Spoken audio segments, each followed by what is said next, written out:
Mathematical tools में आज हम पढ़ रहे होंगे कुछ पार्ट्स कोऑर्डिनेट ज्योमेट्री के। कोऑर्डिनेट ज्योमेट्री के कुछ पार्ट्स हम पढ़ रहे होंगे मैथमेटिकल टूल्स के अंदर।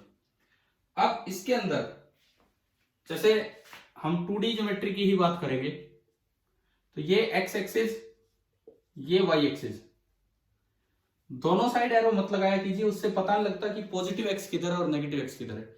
एक साइड एरो लगाए जिससे पता रहे कि हाँ भाई ये पॉजिटिव साइड है और ये नेगेटिव साइड है, इस तरीके से। अब देखो इसमें कोई पॉइंट आप रिप्रेजेंट करते आए हैं तो अक्सर हम उसके कोऑर्डिनेट्स बताते थे। तो 10th में आ चुका है एक्स कोमा वाई, मतलब आप इतना इधर चल के आए और इतना इधर चल के आए। अब relation between X and Y की अगर हम बात करें, relation between Y and X, तो वो बोला जाता है Y as a function of x.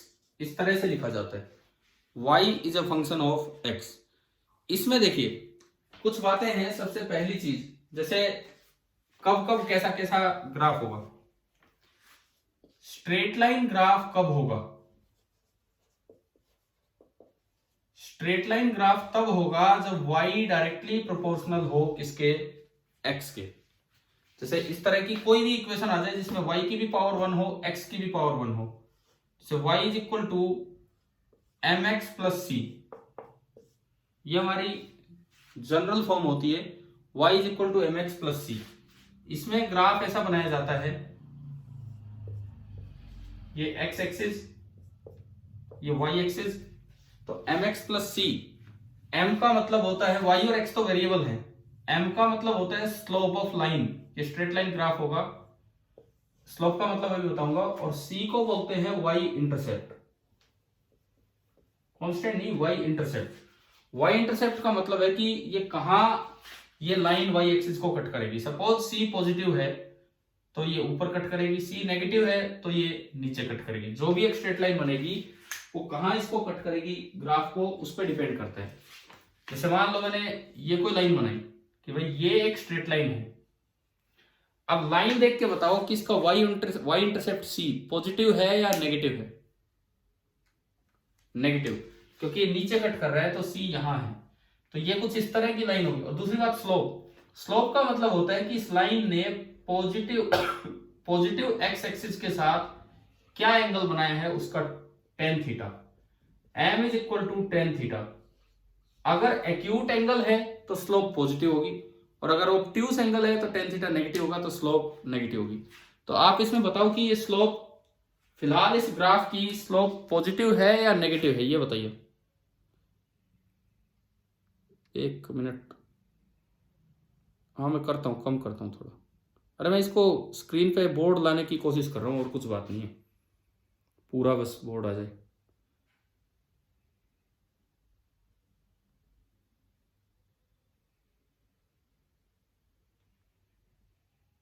अभी ठीक है ना? इतना दिख रहा है ना पूरा बोर्ड? ये तो उतना ही है शायद। चलिए, क्लियर बोर्ड नजर आ रहा है पूरा आराम से? ठीक है, ठीक है। देखिए अब तो ये जो स्ट्रेट लाइन है, इसको हम कैसे आइडेंटिफाई करें। जैसे फिजिक्स में कहीं भी यूं आ जाए कि velocity as a function of time आपको दी गई है और आपको उसका ग्राफ प्लॉट करना है, या ग्राफ से वो चीज आइडेंटिफाई करनी है। आगे जब हम काइनेमेटिक्स पढ़ेंगे तो ग्राफ तो बहुत आएंगे। मान लो मुझे दिया गया है velocity as a function of time, तो जब आप ग्राफ बनाओगे तो एक टाइम एक्सिस लेंगे और ये वेलोसिटी एक्सिस। आप अलग अलग इक्वेशंस का ग्राफ मुझे बताएंगे अभी कैसा बनेगा। पहली इक्वेशन में लेता हूं, सबसे पहली equation, v is equal to 4t plus 3 ना। स्ट्रेट लाइन तो मैं चारों स्ट्रेट लाइन ही दूंगा। अभी कौन से क्वाड्रेंट में आ रहा होगा? First, second, third, fourth. देखो इसका जो y इंटरसेप्ट है वो पॉजिटिव है, प्लस 3, तो ऊपर कट करेगा, 3 पे कट करेगा। और slope y equal to mx plus C, slope भी पॉजिटिव है। स्लोप पॉजिटिव का मतलब इस तरह की लाइन होगी कि एक्यूट एंगल बनाए। तो अगर हम इसको देखें तो ये यहां आएगा। ये कौन से क्वाड्रेंट में है आप बताओ? अगर हम क्वाड्रेंट की तरह बोले तो कौन से क्वाड्रेंट में गया ये ग्राफ? सेकंड वाले क्वाड्रेंट। मैं एक क्वाड्रेंट मतलब रीजन बोल रहा हूं, तो ये सेकंड क्वाड्रेंट में गया ये ग्राफ। ठीक है, अब मैं थोड़े थोड़े चेंजेस कर रहा हूं। अगर मान लो यहां इक्वेशन होती v इक्वल टू -40 + 3, तो बताइए ग्राफ कैसा बनता? मतलब ये कौन से क्वाड्रेंट? फर्स्ट में चला जाता। मतलब ये तो 3 ही है, कट तो वही करेगी, ये ऊपर तो 3 ही रहेगा, लेकिन ये इसकी स्लोप नेगेटिव है, तो मतलब इस तरह का ग्राफ आएगा। देखो स्लोप समझना बहुत जरूरी है, क्योंकि अगले लेक्चर में हम डिफरेंशिएशन स्टार्ट करेंगे, तो उससे पहले आपको स्लोप वगैरह का आइडिया होना चाहिए, उसमें उसी का यूज है। अच्छा, अगर ये इक्वेशन होती y = 4t - 3, तो बताओ कहां कौन से क्वाड्रेंट में ग्राफ जाता?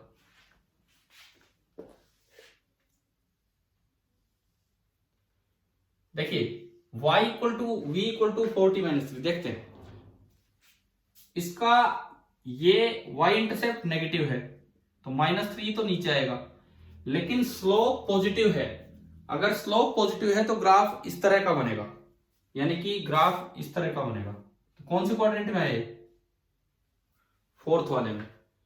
और अगर मान लो यही ग्राफ इस इक्वेशन का बनाना होता v = -40 - 3, तो ये जो लाइन इधर गई, इधर जाने की बजाय -3 से ही ये लाइन इधर आ जाती। किसकी स्लोप नेगेटिव है, इसका एक्स एक्सिस के साथ जो एंगल है वो ऑब्ट्यूस हो गया है, तो ये ग्राफ ऐसा जाता। तो अब आप बताओ डिफरेंट डिफरेंट इक्वेशन से कि आपको ग्राफ बनाने आ गए हैं कि नहीं? ठीक है,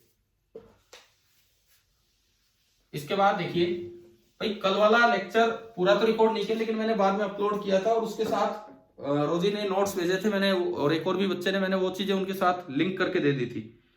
तो अगर किसी ने क्लास अटेंड ना की हो तो वो वहां से देख सकता है कल वाला काम। और दूसरी बात, क्या आज हम लास्ट बैकअप क्लास लें अपनी क्रॉस प्रोडक्ट और वेक्टर प्रोडक्ट इन्हीं पे? ठीक है, आज मैं फिनिश करवा दूंगा वो काम, फिर कल से बैकअप नहीं। तो चलिए, कोऑर्डिनेट ज्योमेट्री में पहला काम हमने देखा कि ग्राफ स्ट्रेट लाइन कब होता है। अगर मान लो खाली इतनी इक्वेशन हो कि 4y = 3x, कहा है कि इसका ग्राफ बनाओ, या 4v = 3t velocity time graph बनाना है, और हमसे ये बोला गया कि विद t आप v बना के दिखाओ, क्या होगा? तो पहले तो आप इसको उस फॉर्म में अरेंज किया कीजिए। सबसे पहले तो आप इसको उस फॉर्म में अरेंज कीजिए, y = mx + c, तो 4 को उधर ले जाओ, तो 3/4 t + 0। y इंटरसेप्ट कितना है इसका? 0, मतलब यहां से स्टार्ट होगी ओरिजिन। अब स्लोप पॉजिटिव है कि नेगेटिव? तो उधर की तरफ जाएगा। कितने एंगल पे जाएगा ये और बता दो।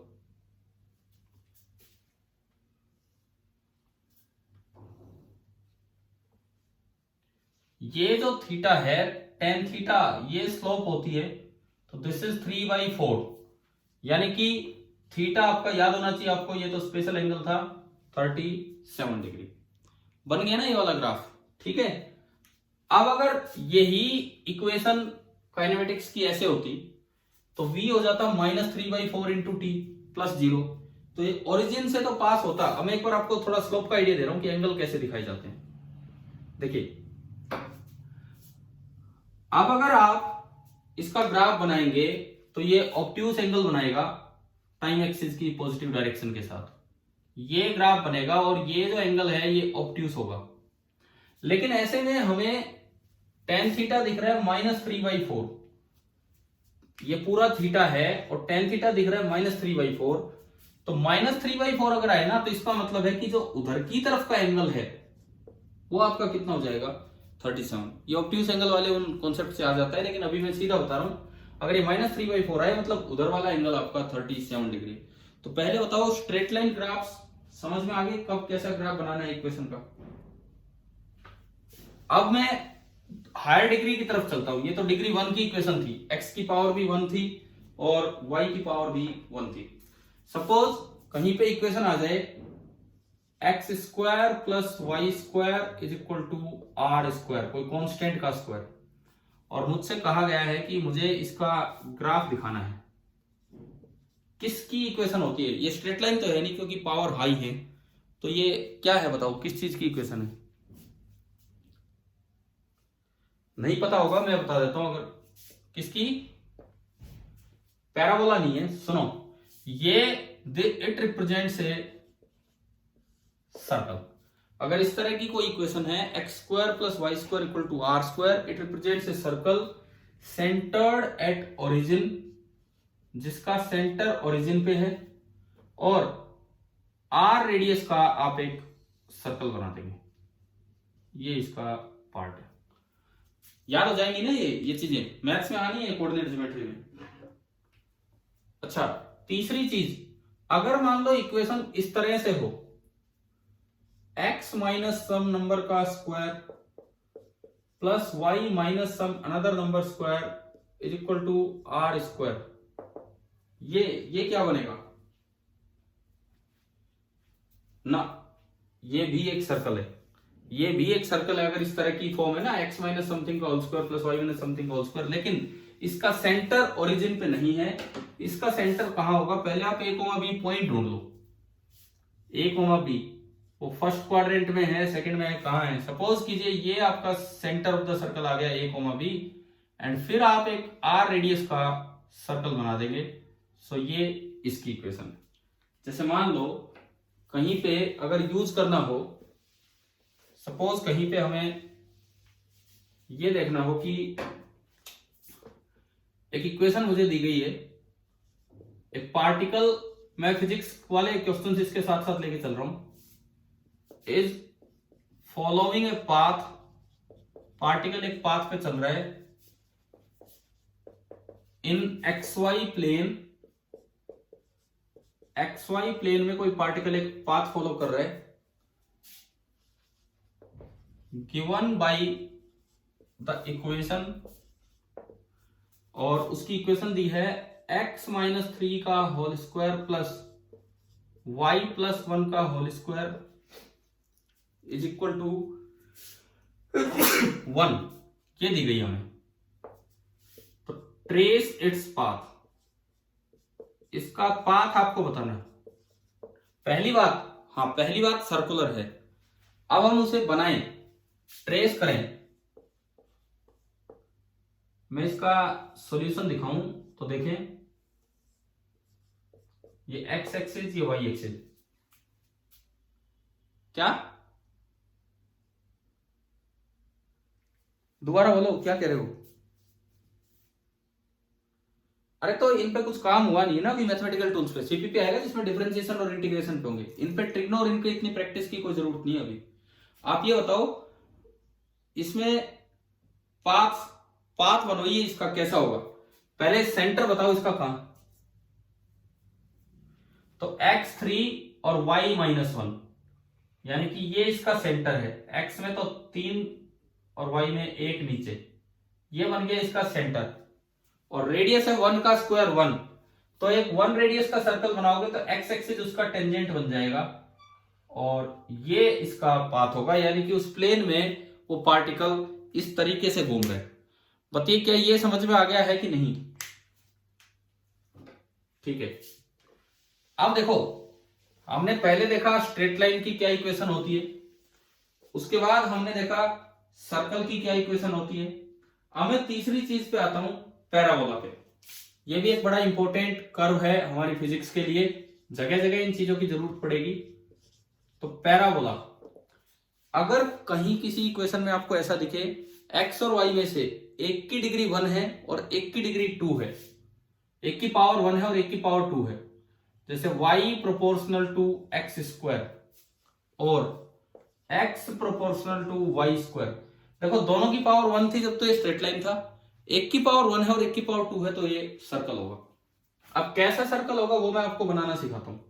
पहले मैं इस पे आता हूं, हाँ मतलब पैराबोला होगा, सॉरी पैराबोला होगा। कैसा पैराबोला होगा वो मैं आपको बनाना सिखाता हूं। इसमें देखिए, ये आपने लिया x एक्सिस और ये आपने लिया y एक्सिस।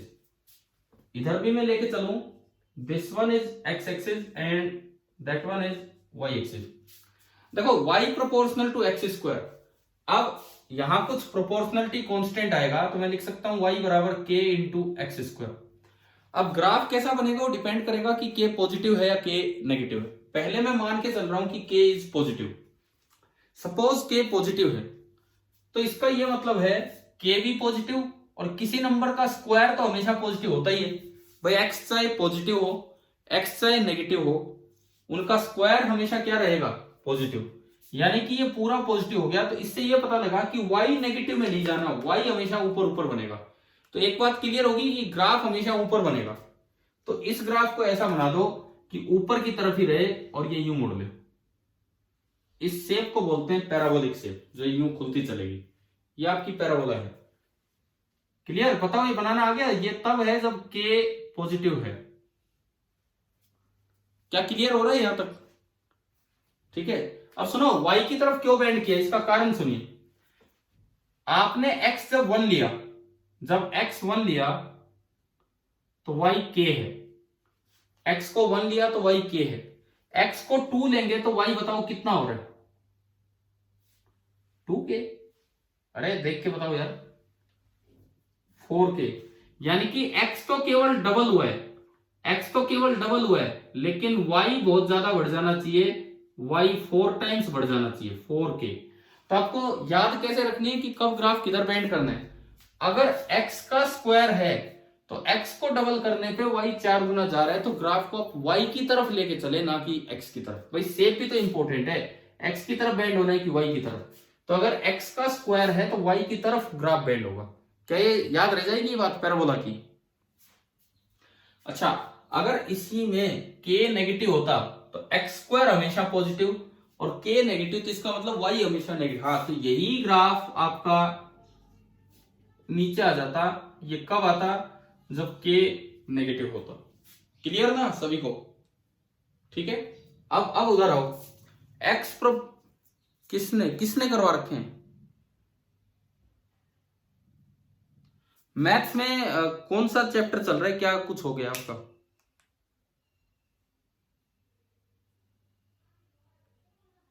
तो लॉगरिथम, तो ये उससे उससे पहले क्या है, ग्राफ वाला पार्ट सर करवा चुके? तो ठीक है, तो फिर आप जवाब देते चलो, जल्दी कवर हो जाएगा हमारा कोऑर्डिनेट ज्योमेट्री, कोई मतलब दिक्कत ही नहीं है उसमें। तो ये बताइए आप, अगर y x ये इस तरह की शेप है तो किधर बेंड होगा ग्राफ, y की तरफ x की तरफ? अगर y का स्क्वायर करोगे तो x 4 गुना जाएगा, यानी कि ये ग्राफ x की तरफ जाना है यूं। अगर कांस्टेंट पॉजिटिव है तो आगे और कांस्टेंट नेगेटिव है तो पीछे। ठीक है, अब मैं आपको ये दिखाता हूं कि फिजिक्स में ये पैराबोला कहां काम आएगा, किस तरह से ये ग्राफ बनेगा फिजिक्स में, वो सुनिए आप। हम एक चैप्टर पढ़ेंगे फिजिक्स में, आप छत से किसी चीज को फेंक देते हैं आगे की तरफ, आप छत से किसी चीज को फेंक देते हैं आगे की तरफ u वेलोसिटी से। अच्छा, ग्राफ बनाने के लिए इसको हम ओरिजिन मानेंगे, उसका पाथ दिखाने के लिए आगे वाला एक्सिस एक्स एक्सिस मानेंगे एंड नीचे वाला एक्सिस आपका वाई एक्सिस मानेंगे, एक एक्स एक्सिस एक वाई एक्सिस, इस तरह से। तो आपको खुद पता होगा जब मैं किसी चीज को थ्रो करता हूं तो ऐसे थोड़ी जाता है कि सीधा ही चलता रहता है ना, वो बिल्कुल नीचे गिरता है। वो एक इस तरह की प्रोजेक्टाइल, तो यार उसको बोलते हैं जिसको फेंका है। प्रोजेक्टाइल उस ऑब्जेक्ट का नाम होता है जिसको फेंका है, प्रोजेक्ट किया वो, दैट इज प्रोजेक्टाइल। पाथ कभी प्रोजेक्टाइल नहीं होता। तो ये जो पाथ है, ये जो पाथ है, इसकी जब हम इक्वेशन पढ़ेंगे फिजिक्स में तो वहां पे दो इक्वेशंस बनेंगी, x बराबर ut एंड y बराबर हाफ जी टी स्क्वायर। इनसे हम t एलिमिनेट करेंगे। हम ये क्या कर रहे हैं मैं आपको सिखाऊंगा आगे फिजिक्स वाले पोर्शन में। तो वहां से y की इक्वेशन आ जाती है g/2u², ये तो कांस्टेंट है, इनटू x स्क्वायर। तो एक की पावर 1, y की पावर 1 और x की पावर 2, वहां पूछा जाएगा बताओ शेप कैसी है, तो एक की पावर 1 एक की पावर 2, तो कैसी शेप होती है, पैराबोला। यानी कि ये जो भी ये प्रोजेक्टाइल आप पढ़ेंगे उनमें जो शेप बनेगी अंडर ग्रेविटी, जो पाथ बनेगा वो पैराबोलिक बन जाएगा। क्लियर? अब देखो आगे सुनो, और ये पैराबोला y की तरफ बेंड हो रहा है, ये पैराबोला y की तरफ बेंड हो रहा है क्योंकि उस इक्वेशन में x का स्क्वायर हो रहा था, तो इस तरीके से था। तो ये होता है वही पैराबोला वाला पार्ट क्लियर है ना, कि जहां पे जिस भी तरीके से आनी है, ठीक है। इसके बाद सुने, आपके फिजिक्स में, सॉरी मैथ्स में, कॉनिक सेक्शंस में कोऑर्डिनेट ज्योमेट्री तो बाद में आएगी, तो उसमें 3 चीजें सर पढ़ाएंगे, अभी हो सकता है थोड़ा जिक्र कर दिया हो, पैराबोला, इलिप्स एंड हाइपरबोला। तीनों ही चीजें फिजिक्स के क्वेश्चंस में काम आती हैं। थोड़ा मैंने आपको पैराबोला के बारे में बताया, अब मैं आपको इलिप्स के बारे में बता रहा हूं। इलिप्स एक सर्कल नहीं है, थोड़ी सी चेंज होके शेप बन रही है, तो इस तरह की जो शेप होती है, अंडाकार शेप, ओवल शेप, इसे हम बोल देते हैं इलिप्टिकल्स। क्या मैथ्स में इलिप्स का भी जिक्र कर दिया है सर ने? नहीं किया तो अब इसे ध्यान से समझे। इलिप्स में ये बड़ी वाली एक्सिस है मेजर एक्सिस, और ये जो छोटी वाली एक्सिस है this is minor axis. Major axis की लेंथ को हम 2a से रिप्रेजेंट करते हैं, a इधर, a इधर, ये a है semi major axis. Minor axis की लेंथ को हम 2b से रिप्रेजेंट करते हैं, b ऊपर b नीचे, तो a को हम बोलेंगे सेमी मेजर एक्सिस, a को नाम दिया जाएगा सेमी मेजर एक्सिस, b को नाम दिया जाएगा सेमी माइनर एक्सिस। पूरी माइनर एक्सिस 2b, पूरी मेजर एक्सिस 2a। अब इलिप्स में 2 फोकस होते हैं भाई, एक टर्म होती है जो उसकी डेप्थ में मुझे नहीं जाना है अभी, क्योंकि मुझे उसकी जरूरत भी नहीं पड़ेगी, एक्सेंट्रिसिटी। एक टर्म होती है एक्सेंट्रिसिटी, इलिप्स के लिए ये फैक्टर 1 से कम होता है। अब वो क्या होता है उसको छोड़ो अभी, क्योंकि हमें इलिप्स की पूरी शेप पे नहीं जाना, लेकिन उसकी टर्म्स में मैं कुछ बातें आपको याद करवा रहा हूं। इलिप्स में 2 फोकस होते हैं, मेजर एक्सिस पे 2 फोकस होते हैं, एक फोकस F1 और एक फोकस इधर होता है F2। 2 फोकस होते हैं इलिप्स के, F1 एंड F2। फोकस का प्लूरल होता है फोकाई, तो FOCI। अब दोनों फोकस कितनी दूर होते हैं आप ये बताओ? सेंटर से F1 और F2 की दूरी, सेंटर से F2 की दूरी A से ज्यादा है कि A से कम है? कम है, A से कम है। कितनी है वो सुनो, A इंटू ई, क्योंकि ये फैक्टर E 1 से कम होता है, और ये डिस्टेंस भी होती है आपकी A इंटू ई। तो ये जो दोनों फोकस होते हैं, एक AE आगे होता है और एक AE पीछे होता है। अच्छा, जो माइनर एक्सिस होता है in terms of A, semi minor axis, वो होता है A into 1 minus E square. ये छोटे छोटे फॉर्मूले हैं जो हमारे काम आ सकते हैं, और कोई मतलब नहीं है, बस ये कुछ फॉर्मूले जो हमारे काम आ सकते हैं। दूसरी बात, अगर आप फोकस से एक परपेंडिकुलर डालें तो ये लेंथ होती है बी स्क्वायर बाई ए। मैं आपको अभी बताऊंगा कैसे काम आएगा। ऐसे ये लेंथ भी बी स्क्वायर बाई ए, ये भी बी स्क्वायर बाई ए, और ये भी बी स्क्वायर बाई ए। ऊपर नीचे चारों लेंथ होती हैं बी स्क्वायर बाई ए। आपने पढ़ा होगा कि अर्थ जो है वो सन के अबाउट कैसे ऑर्बिट में घूमती है, इलिप्टिकल ऑर्बिट में। और सन कहां होता है, सेंटर पे या फोकस पे? फोकस पे होता है। मान लीजिए F1 पे सन बैठा है, सपोज कीजिए F1 मेरा वो सेंटर है, सॉरी वो पॉइंट है जहां पे सन है, और अर्थ घूम रही है बाहर, सन के चारों तरफ अर्थ एक इलिप्टिकल ऑर्बिट में घूम रही है, दिस इज अर्थ। तो अर्थ का जो इलिप्टिकल ऑर्बिट है, इस इलिप्स पे 2 पॉइंट्स डिफाइन होते हैं। जो मेजर एक्सिस पे सन के बिल्कुल पास वाला पॉइंट है, देखो this is the nearest point on the orbit to sun. और कोई भी पॉइंट, चाहे ये ले लो, चाहे ये ले लो, चाहे कोई ले लो, कोई भी पॉइंट इतनी पास नहीं होगा जितनी पॉइंट ये हो। तो ये होता है nearest to sun, this point is nearest to sun, और इसका नाम इलिप्स में बोला जाता है पेरिजी। पेरिजी, P फॉर पास, यार मैं तो जस्ट याद करवा रहा हूं, आप यूं याद रख लीजिए, क्योंकि उधर वाले को एपोजी बोलेंगे। P फॉर पास, जो पास वाला पॉइंट है उसको बोलते हैं पेरिजी, और जो सेमी मेजर एक्सिस पे ही दूर वाला पॉइंट होगा, ये इसको नाम दिया जाएगा एपोजी। एक इलिप्स के मेजर एक्सिस पे फोकस से, किसी एक फोकस से दो पॉइंट, ये सन के नियरेस्ट है सभी पॉइंट्स में से, और ये वाला फारदेस्ट फ्रॉम सन है, सन से सबसे दूर। क्या इलिप्स में इतनी बातें समझ में आ गई हैं यहां तक? ठीक है। अब देखो एक टर्म, वैसे वो फिजिक्स में यूज नहीं होगा, लेटस रेक्टम एक वर्ड आता है। चलो मैंने ये डायग्राम समझाया तो आपको बता ही देता हूं, फिजिक्स में यूज नहीं होगा ये वर्ड, पर ये जो पूरी लंबाई है यहां से यहां, ये डबल, इसको बोलते हैं लेटस रेक्टम, यानी कि 2 टाइम्स बी स्क्वायर बाई ए। हाँ, एक चीज जो फिजिक्स में यूज हो सकती है, area of ellipse. Area of ellipse बताओ कितना होगा? यस, अगर सर्कल होता तो पाई इंटू आर होता, पाई आर स्क्वायर, लेकिन अभी इसके दोनों रेडियाई अलग अलग है, तो जो एरिया बनेगा आप याद रखना, पाई इंटू ए इंटू बी। और एक बड़ी इंपॉर्टेंट प्रॉपर्टी इलिप्स की ये है कि इलिप्स के जो दो फोकस होते हैं, इलिप्स का कोई भी पॉइंट आप लो, दोनों फोकस से उसकी डिस्टेंस देखो, उनका सम कांस्टेंट रहता है। ये एक बड़ी इंपॉर्टेंट प्रॉपर्टी है इलिप्स की। इलिप्स के ऊपर आप कोई, सुन रहा हूं, सुनो इधर सुनो, इलिप्स के ऊपर मैंने कोई भी पॉइंट लिया P, कहीं भी आप ले लो, तो P की F1 से डिस्टेंस प्लस P की F2 से डिस्टेंस, ये जो सम है ये क्या रहेगा? कांस्टेंट। अरे कई बार मैथ्स में नहीं बोलते भी लोकस बताओ कैसा होगा, तो अगर यूं आ जाए कि दो फिक्स पॉइंट से एक पॉइंट के डिस्टेंसेस का सम कांस्टेंट है, तो उस पॉइंट का मोशन कैसा होगा या उस पॉइंट का लोकस कैसा होगा? तो क्या आंसर आएगा? इलिप्स।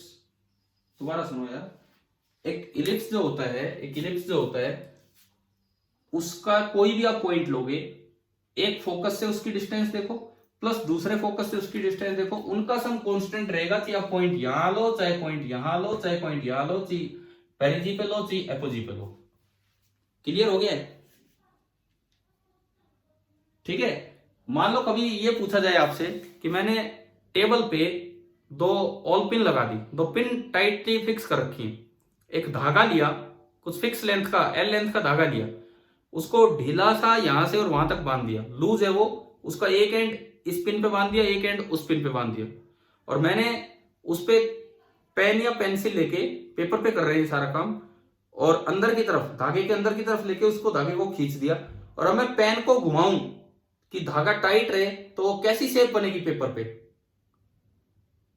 पेन को अगर मैं घुमाऊं कि धागा टाइट रहे, तो धागे की लंबाई, हाँ वो इलिप्स बनेगी।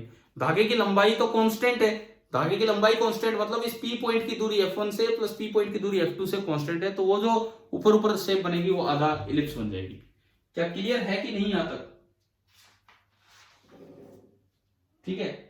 अब ये बताओ, ये जो नियरेस्ट टू सन है पेरिजी, इसकी सन से डिस्टेंस कितनी है? ये, हाँ ये मैं लिख सकता हूं A माइनस ए ई, और जो फारदेस्ट टू सन है एपोजी, उसकी सन से डिस्टेंस कितनी है? A प्लस ए ई, बिल्कुल ठीक, A प्लस ए ई। अब मान लो मैं एक क्वेश्चन दूं आपको, ग्रेविटेशन का एक क्वेश्चन। देखो इलिप्स की जानकारी क्यों जरूरी है, ग्रेविटेशन +1 का ही एक चैप्टर है। अब अगर मैं उसी का एक क्वेश्चन लूं, तो हम उसमें देखें कि भाई किस तरह से, अगर आपको यही नहीं पता होगा तो कैसे फिर वो सवाल कर पाएंगे। मान लो मैं क्वेश्चन लिखता हूं यहां पे कि सन एक इलिप्टिकल ऑर्बिट में घूम रही है, सन नहीं सॉरी अर्थ सन के अराउंड एक इलिप्टिकल ऑर्बिट में घूम रहे हैं। क्वेश्चन ये है कि इफ द, मैं अभी एपोजी और पेरिजी पॉइंट्स का यूज करवाऊंगा, if the minimum and maximum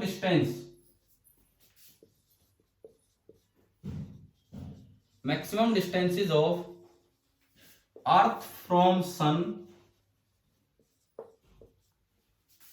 are R1 and R2 रेस्पेक्टिवली। अब देखो क्वेश्चन में ना कोई A का जिक्र है, ना कोई E का जिक्र है, ना कोई B का जिक्र है, ये खाली ये बोल रहा है हमसे कि भाई मिनिमम डिस्टेंस है R1 और मैक्सिमम डिस्टेंस है R2। तो मिनिमम डिस्टेंस का मतलब ये कौन सी कब कब की डिस्टेंस है, जब अर्थ कहां पे है, कौन से पॉइंट पे, पेरिजी पे। और मैक्सिमम डिस्टेंस का मतलब एपोजी पे। तो अब आपको ये प्रूव करना है कि मान लो then prove that the distance of earth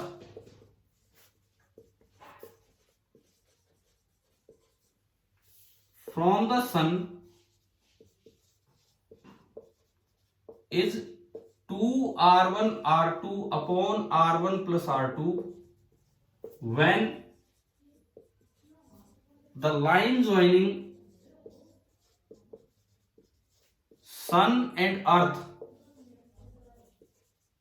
is perpendicular to the major axis of elliptical orbit, is perpendicular to the major axis of elliptical orbit. भाई क्वेश्चन आ रहा है समझ में क्या है? तो आप एक बार ट्राई कीजिए, मैं आपको 5 मिनट दे रहा हूं, आप ट्राई कीजिए आराम से।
हो गया, बहुत अच्छी बात है। अब देखो मैं बताता हूं,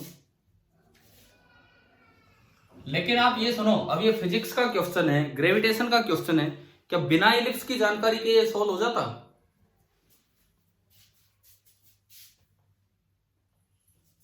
ये इलिप्टिकल ऑर्बिट है, ये मेजर एक्सिस है, ये सन है। जब अर्थ यहां पे है तो वो डिस्टेंस दी है R1, और जब अर्थ यहां पे है तो वो डिस्टेंस आपको दी है R2। आपको ये देखना है कि जब अर्थ यहां होगी, ये डिस्टेंस, ये R डैश में बोल रहा हूं, तो आपको प्रूव ये करना है, इस क्वेश्चन में प्रूव ये करना है कि R dash is equal to 2r1 r2 upon r1 plus r2। पहली बात तो ये बताओ, क्वेश्चन आ रहा है ना समझ में? हाँ भाई, किस किस से हो गया ये प्रूव, एक बार अपना नाम बताएं।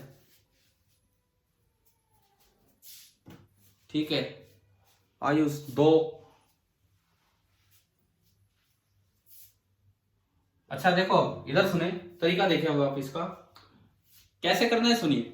बिना इलिप्स की जानकारी के तो इस तरह के सवाल होंगे नहीं ग्रेविटेशन में, क्योंकि इलेक्ट्रिकल ऑर्बिट के बड़े क्वेश्चंस होते हैं वहां।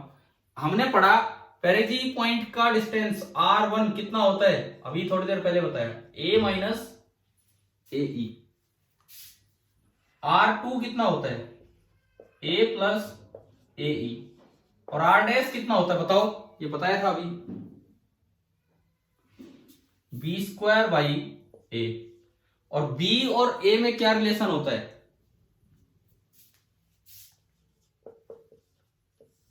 अब इसमें फिजिक्स कहां, पूरा मैथ्स चल रहा है, पूरा मैथ्स चल रहा है, उसके बिना तो क्वेश्चन ही नहीं होगा। अब इन चारों का अगर आप यूज करेंगे, मैंने B की वैल्यू इसमें रखी तो R डैश आया A square into 1 minus C square divided by A। एक A से एक A कैंसिल, तो आर डैश आ गया a into 1 minus E square. मैं 1 माइनस ई स्क्वायर को लिख सकता हूं 1 माइनस ई 1 प्लस ई। तो a into 1 minus E into 1 plus E. अब मैं एक a से ऊपर और नीचे मल्टीप्लाई कर देता हूं। मैं इसको यूं भी लिख सकता हूं into a divided by a। उसका फायदा क्या हुआ? उसका फायदा यही हुआ कि a इंटू 1 माइनस ई, ये तो ये रहा, a इंटू 1 माइनस ई क्या है आपका r1, और a इंटू 1 प्लस ई ये क्या है r2। तो ये आपका आया, मैं इधर करता हूं इससे आगे, r डैश आ गया r1 r2 अपॉन a। अब एक बार आप इन दोनों को ऐड और कर लो ताकि r1 प्लस r2 आपके पास आ जाए। आप अगर इन दोनों को ऐड करेंगे तो AE से AE कट जाएगा और ये आया 2a। तो a की वैल्यू आ गई r1 प्लस r2 बाई 2। ये इसमें आप जैसे ही पुट करेंगे तो r डैश आ जाएगा r1 r2 upon r1 plus r2 और 2 ऊपर चला जाएगा। तो ये हमें प्रूव करना था। तो बताओ फिजिक्स का ये क्वेश्चन, ग्रेविटेशन का ये क्वेश्चन समझ में आया कि नहीं आया? लेकिन अब इससे समझो आप कि कितना जरूरी है छोटी छोटी जानकारी मैथ की होना, नहीं तो ये सवाल स्टार्ट भी नहीं हो पाता हमारा कि क्या कौन सा पॉइंट है क्या नहीं है। ठीक है, चलिए आगे बढ़ते हैं। इसमें पैराबोला मैंने बताया, इलिप्स बताया, अब मैं चलता हूं हाइपरबोला की तरफ। इलिप्स की इक्वेशन नहीं बताई मैंने, एक सेकेंड और बता देता हूं इलिप्स को पहचानेंगे कैसे।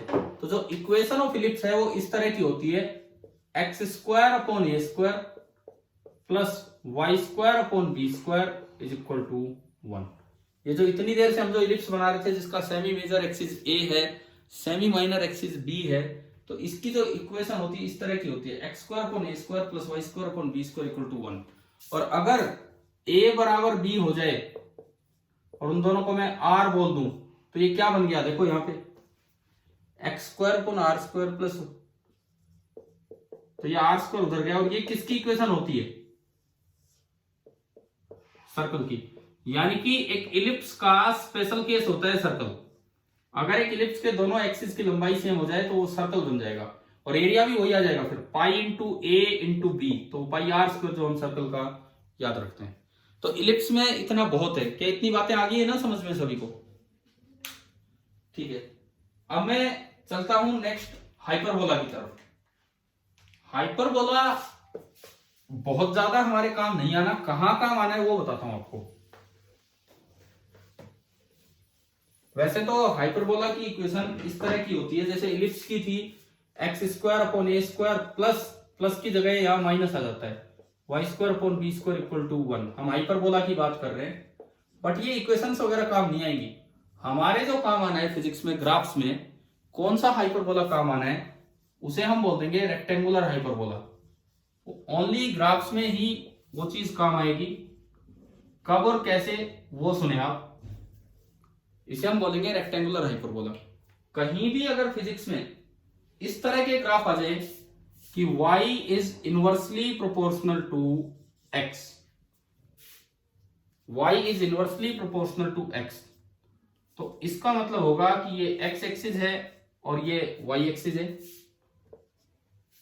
जैसे जैसे x बढ़ेगा y कम होगा, जितना x बढ़ता चलेगा y उतना ही कम होता चलेगा। तो y प्रोपोर्शनल टू x का जो ग्राफ होगा वो ये आता है, इसको बोलते हैं रेक्टेंगुलर हाइपरबोला।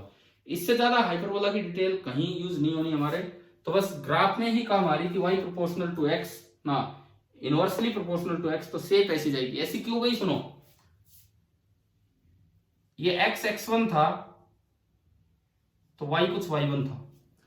अब आप जितना x को बढ़ाओगे y उतना ही कम होगा। कारण ये है कि इस इक्वेशन को आप यूं भी देख सकते हैं कि x इंटू वाई क्या है, कांस्टेंट, क्योंकि प्रोपोर्शनल साइन जब होता है तो कांस्टेंट आएगा। तो दो चीजों का प्रोडक्ट अगर कांस्टेंट है तो एक चीज बढ़ेगी तो दूसरी कम होगी। तो अगर आपने x को बढ़ा दिया तो बदले में अपने आप y कम होगा, अगर आपने x को बढ़ा दिया तो बदले में अपने आप y कम होता चलेगा। तो ये आपका होता है रेक्टेंगुलर हाइपरबोला। तो अभी आप ये बताओ, ग्राफ से रिलेटेड जो छोटी छोटी बातें यूज हो सकती थी, बिकॉज यार ऐसा है हम एक एक मैथ्स का पॉइंट अभी यहां ला के नहीं दे सकते आपको, जब फिजिक्स में आते रहेंगे चीजें फिर डिस्कस होती चलेंगी। ग्राफ से रिलेटेड जो छोटी छोटी बातें थी क्या वो समझ में आ गई है कि नहीं? देखो मैं एक बार रिपीट करूं चीजें। पहली बात, स्ट्रेट लाइन ग्राफ कब होता है? बोलते रहो बाप। जब x की भी पावर 1 हो और y की भी पावर 1 हो, लीनियर इक्वेशन हो तो ग्राफ बनेगा स्ट्रेट लाइन। दूसरी बात, सर्कल की क्या इक्वेशन थी? हाँ, या फिर x माइनस ए का whole square plus Y minus B का whole square equal to R square. Ellipse में मैंने आपको कई बातें बताई, क्योंकि इलिप्स हमारे ग्रेविटेशन में काफी यूज होने हैं, ग्रेविटेशन में भी और आगे फिर एटॉमिक फिजिक्स में भी यूज हो जाता है। कई बार बोल देते कि एटम में इलेक्ट्रॉन का ऑर्बिट सर्कुलर है तो कैसे क्या चीजें कैलकुलेट होंगी, तो वहां भी इलिप्स में शेप याद रखना। और कैसा क्वेश्चन, मैंने एक प्योर ग्रेविटेशन का क्वेश्चन आपको करवा दिया जो आपको समझ में आया कि बिना इलिप्स की जानकारी के सॉल्व होता ही नहीं। हाइपरबोला में मैंने कहा कि y directly proportional to 1/x हो या इनवर्सली प्रोपोर्शनल टू x, और एक वजह पैराबोला जो बीच में लिया था, एक की पावर 1 हो और एक की पावर आपकी 2 हो, तो वो आपका होता है पैराबोला। अब इसमें ये देखो आप,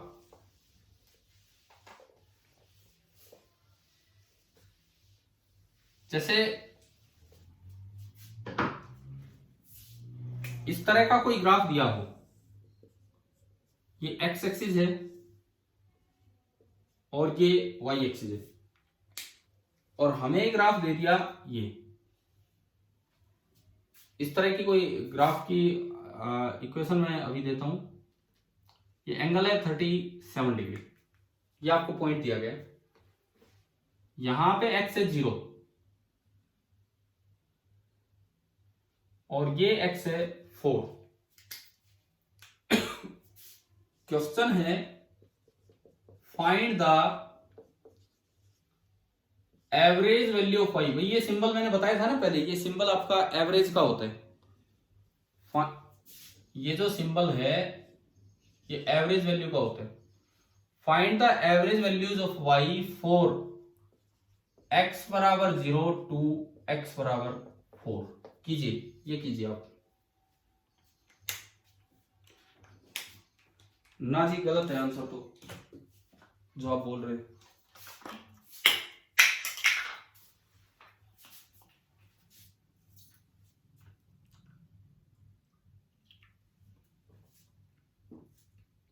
ढंग से सोल्व करो यार।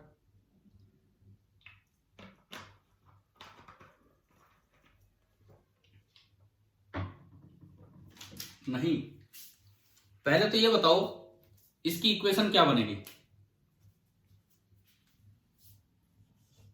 y is equal to M X plus C, ये आपने इक्वेशन की तरह लिखी बिकॉज ये स्ट्रेट लाइन है। ये जो हमें दिख रहा है this is a straight line, तो ये इसकी फॉर्म होगी इक्वेशन की। c बताओ, c कितना है?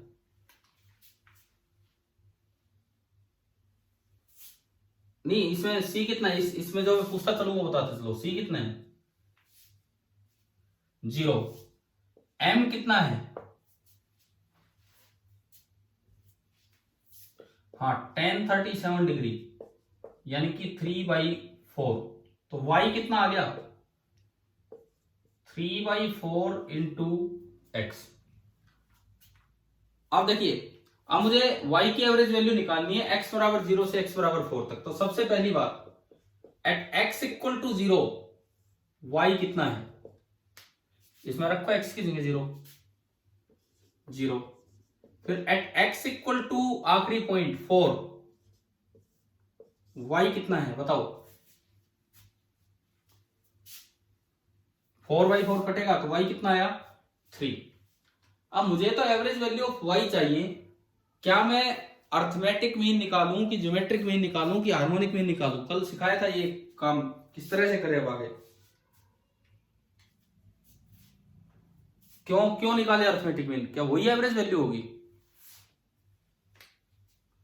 अब आप ये सुने, if y is directly proportional to x, ये बात याद रखना, if y is directly proportional to x then arithmetic mean gives the average value of y। और अगर डायरेक्टली प्रोपोर्शनल नहीं होता तो फिर इंटीग्रेशन से एवरेज वैल्यू निकलती, जो हम डिफरेंशिएशन इंटीग्रेशन में पढ़ेंगे। अगर अर्थमेटिक मीन है तो डायरेक्ट एवरेज वैल्यू आ जाएगी, अर्थमेटिक मीन नहीं होता तो ये हम इंटीग्रेशन से निकालते। तो अब फिलहाल इसमें y आपका दिया गया है 3/4 टाइम्स x, क्योंकि ग्राफ स्ट्रेट लाइन है इसका मतलब y is directly proportional to x, और इसका मतलब है कि average value of y will be equal to y1 plus y2 upon 2, क्योंकि एवरेज अर्थमेटिक मीन तो यही होता है। तो y1 प्लस y2, तो पहली y की वैल्यू 0, दूसरी 3, तो ये आया 0 प्लस 3/2, यानी कि आपकी वैल्यू आ गई कितनी, 3/2। हाँ जी बताओ, क्लियर हुआ कि नहीं है? और अगर ये कुछ और होता, स्ट्रेट लाइन नहीं होता, मतलब हम ये नहीं लिख पाते, तो फिर एवरेज वैल्यू कैसे निकालते? इंटीग्रेशन। हाँ, ये आने वाली 1-2 क्लासेज में हम सीख रहे होंगे डिफरेंशिएशन इंटीग्रेशन, तो फिर आपकी एवरेज वैल्यू वहां से निकल के आती। ये बात इसलिए सीखना जरूरी है, देखो काइनेमेटिक्स में ये चीज कहां यूज होंगी, हम काइनेमेटिक्स वाला पार्ट जो अपने फिजिक्स में स्टार्ट करेंगे सेकंड यूनिट, तो उसमें कई बार ये दिया होगा क्वेश्चन में कि पार्टिकल का एक्सेलरेशन कांस्टेंट है, पार्टिकल का एक्सेलरेशन कांस्टेंट है। जब एक्सेलरेशन कांस्टेंट होता है तो 9th क्लास में भी ये सिखाया जाता है कि जो वेलोसिटी टाइम ग्राफ है वो ऐसा बनता है, आपने 9th में बनाए होंगे ये ग्राफ, कि जब एक्सेलरेशन कांस्टेंट है, इनिशियल वैल्यू को हम बोल देते हैं u, एंड किसी भी टी टाइम पे जो फाइनल वैल्यू होती है दैट इज v। अब कांस्टेंट एक्सेलरेशन में vt ग्राफ आपका आता है स्ट्रेट लाइन। अब वहां पे ये क्वेश्चंस इस तरह के बना के दिए जा सकते हैं कि जैसे आपको यूं दे दिया जाए, 1 सेकंड पे जो वेलोसिटी थी दैट वाज 3 मीटर पर सेकंड, 1 सेकंड पे जो वेलोसिटी थी दैट वाज 3 मीटर पर सेकंड, और 4 सेकंड पे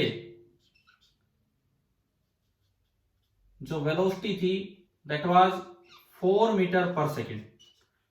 1 सेकंड पे वेलोसिटी थी 3 मीटर पर सेकंड, 4 सेकंड पे वेलोसिटी थी 4 मीटर पर सेकंड, और आपसे पूछ लिया जाए कि फाइंड द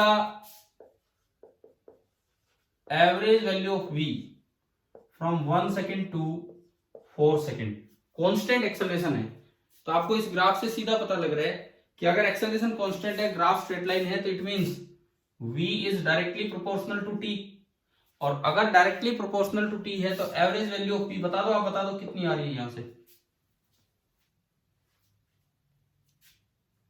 हाँ, 3 + 4/2, यानी कि जो एवरेज वैल्यू आएगी दैट विल बी 7/2 मीटर पर सेकेंड। तो अब ये बताओ, क्या एवरेज वैल्यू वाला कॉन्सेप्ट पूरा समझ में आ गया? मतलब कैसे ये चीजें ग्राफ से और इस तरह से हमें आइडेंटिफाई करनी है, ठीक है? अच्छा, अब अगले लेक्चर के लिए अगले 2 दिन हमें मैथमेटिकल टूल्स में आपको होमवर्क भी मिल जाएगा। आज शाम तक मैथमेटिकल टूल्स पे आपको काफी काम करना है, जिसमें मेनली जो पार्ट हमारा अगले लेक्चर में स्टार्ट होगा that will be calculus. Calculus में 2 चीजें आएंगी, मैथ्स का एक बहुत अच्छा पार्ट है ये। एक हम पढ़ेंगे डिफरेंशिएशन, जो फिजिक्स में पूरा यूज होना है, और दूसरा इंटीग्रेशन।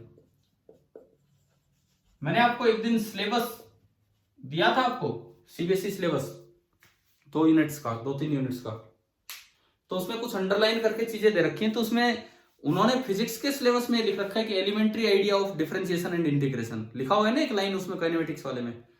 तो मैथमेटिकल टूल्स का और पार्ट तो चाहे आपको आए ना आए, लेकिन ये चीज तो बहुत ही जरूरी है, क्योंकि इनके बिना आगे पार नहीं पढ़ने वाली है। तो ये 2 चीजें हम उसमें ले रहे होंगे। अच्छा, अब मैं बात करता हूं, मैंने आपको अभी तक 3 सीपीपी दिए थे पीछे वेक्टर्स के, तो कल मैंने वो शायद दोबारा से एक बार ग्रुप में याद दिलाने के लिए उन बच्चों को जो लेट आए थे, उन्हीं के लिए बात कर रहा हूं। तो आज की जो शाम की क्लास होगी उसमें हम एक तो क्रॉस प्रोडक्ट भी रिवाइज कर रहे होंगे, वेक्टर ट्रिपल प्रोडक्ट तो कर लिया आपने, है ना? चलो चलो कोई नहीं, 5-7 मिनट उसको भी दे देंगे। 1 घंटे की क्लास है शाम को, कितने बजे, शायद कल वाला ही टाइम है, शायद आज सेम ही टाइम है कल वाला ही। तो उसमें एकदम क्रॉस प्रोडक्ट, एक दूसरा ट्रिपल प्रोडक्ट, और तीसरी बात जो पहले 3 आपके सीपीपीज हैं, सीपीपी नंबर 1 2 3, आप अब वो सोल्व करके रखें। मैं एक बार उनके आंसर्स रिपीट कर दूंगा, और फिर भी कोई डाउट हो तो आप फिर से पूछ लेना वो चीजें, ठीक है।